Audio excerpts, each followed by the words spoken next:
Bismillahirrahmanirrahim. Assalamualaikum warahmatullahi wabarakatuh.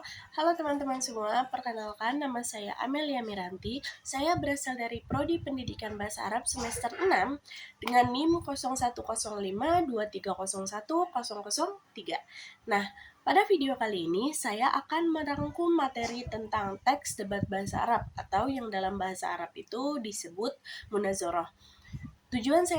Tujuan saya kali ini membuat video adalah untuk memenuhi tugas mata kuliah UAS Fan Khitobah. Nah, mungkin ketika kita dengar kata debat, yang terbayang adalah dua orang yang saling beradu pendapat. Nah, dalam pembelajaran bahasa Arab, debat bukan sekedar adu argumen, tapi juga menjadi salah satu cara untuk melatih kemampuan berbicara atau maharoh al-kalam. Yuk, kita bahas materinya. Nah, sebelum itu pertama-tama tuh kita harus tahu dulu. Jadi, bahasa Arab itu merupakan bahasa yang sangat penting, terutama bagi umat Islam, karena menjadi bahasa Al-Quran dan hadis. Namun, belajar bahasa Arab itu nggak cukup hanya menghafal kosakata dan memahami nahwu atau sorof aja, tapi kita juga harus mampu menggunakannya dalam komunikasi sehari-hari. Nah, salah satu keterampilan yang paling menantang adalah keterampilan berbicara. Hal ini tuh karena seseorang tuh dituntut untuk berpikir cepat, memilih kosakata yang tepat, dan menyampaikan pendapat dengan percaya diri.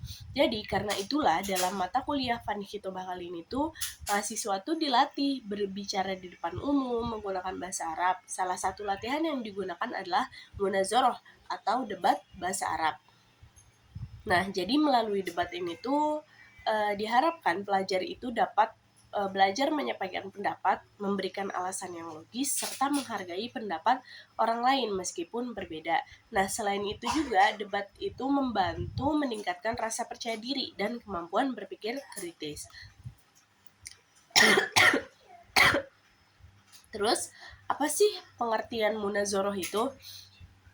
Secara bahasa, kata munazarah berasal dari kata nazoro yang berarti melihat, memperhatikan, atau mempertimbangkan suatu dengan seksama. Sedangkan secara istilah, munazarah itu adalah kegiatan berdiskusi atau berdebat dengan tujuan mencari kebenaran melalui penyampaian argumen yang dapat dipertanggungjawabkan. Nah, kalau dalam bahasa Indonesia itu, munazarah itu bisa diartikan sebagai ya udah debat. Bedanya dengan percakapan biasa adalah debat itu memiliki aturan yang jelas. Itu dalam debat itu biasanya ada dua pihak, yaitu pihak yang setuju atau pro dan pihak yang tidak setuju atau kontra. Nah, kedua belah pihak ini itu tuh saling menyampaikan pendapat, memberikan bukti, lalu menanggapi argumen lawannya secara bergantian. Nah, dalam pembelajaran bahasa Arab, metode ini tuh sangat efektif karena melatih kita untuk berpikir cepat, menyusun kalimat yang benar, serta berbicara secara spontan menggunakan bahasa Arab.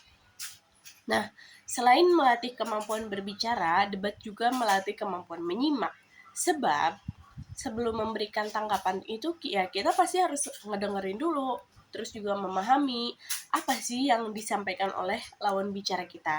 Jadi bisa dikatakan bahwa munazarah itu bukan hanya melatih keberanian bicara, tapi juga melatih cara berpikir yang logis dan sistematis.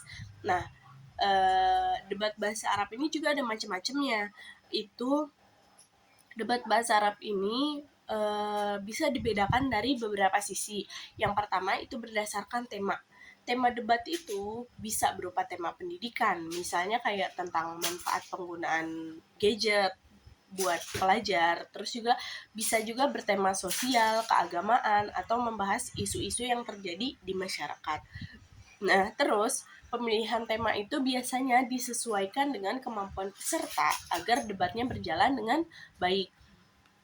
Terus yang kedua itu berdasarkan bentuk pelaksanaannya.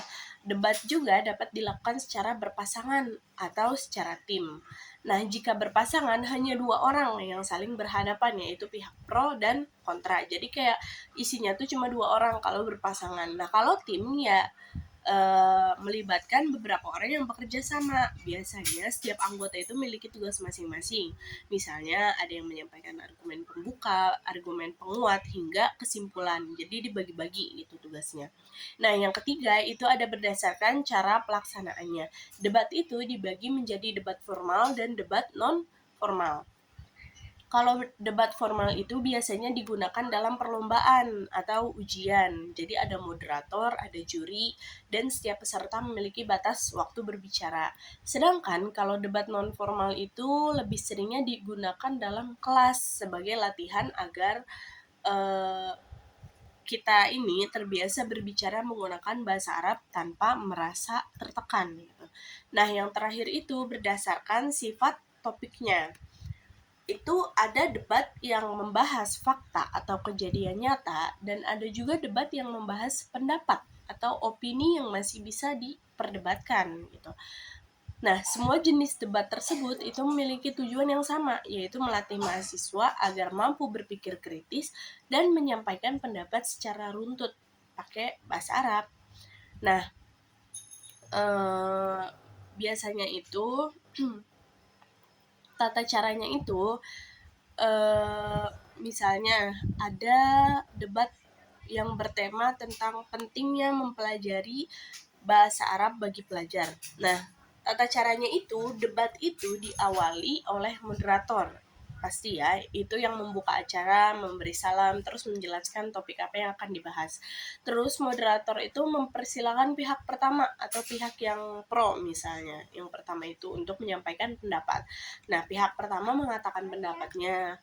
Itu dikasih waktu biasanya berapa menit atau biasanya sih 5-10 menit ya. Nah, terus setelah si pihak pertama ini udah ngasih pendapat, kemudian pihak kedua memberikan tanggapan. Misalnya pihak kedua tuh setuju gitu bahwa bahasa Arab itu penting. Namun pihak kedua ini misalnya mempelajari bahasa Arab juga bisa bikin pelajar tuh ngerasa abai gitu sama mata pelajaran lain. Jadi dia setuju tapi dia ada kontraknya gitu. Misal, terus setelah si pihak kedua ini menyampaikan tanggapannya, misalnya yang pihak pertama tuh mau memberikan bantahan gitu, itu juga bisa.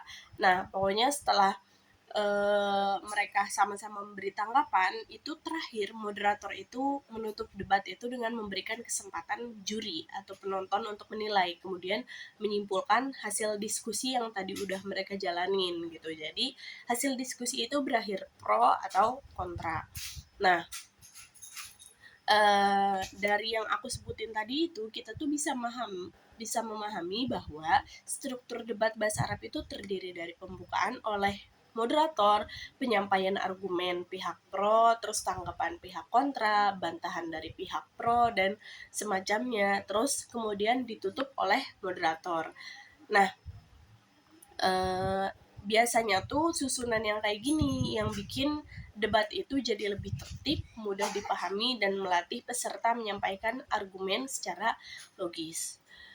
Oke, sebagai penutup, saya akan menyimpulkan bahwa munazoroh atau debat bahasa Arab merupakan salah satu metode pembelajaran yang bertujuan melatih kemampuan berbicara sekaligus kemampuan berpikir kritis dalam bahasa Arab. Nah, debat juga dapat dibedakan berdasarkan tema, bentuk pelaksanaan, cara pelaksanaan, atau sifat topiknya. Selain itu, debat juga punya struktur yang jelas, mulai dari pembukaan, penyampaian argumen, sanggahan, bantahan, hingga penutupan. Nah, dengan kita sering berlatih debat, kita itu akan lebih percaya diri berbicara di depan umum, mampu menyampaikan pendapat secara logis, serta terbiasa menggunakan bahasa Arab dalam situasi yang nyata. Mungkin demikian rangkuman materi tentang teks debat bahasa Arab atau munazoroh dari saya. Terima kasih atas perhatiannya. Mohon maaf bila banyak salah kata atau banyak kekurangan. Wassalamualaikum warahmatullahi wabarakatuh. Dadah.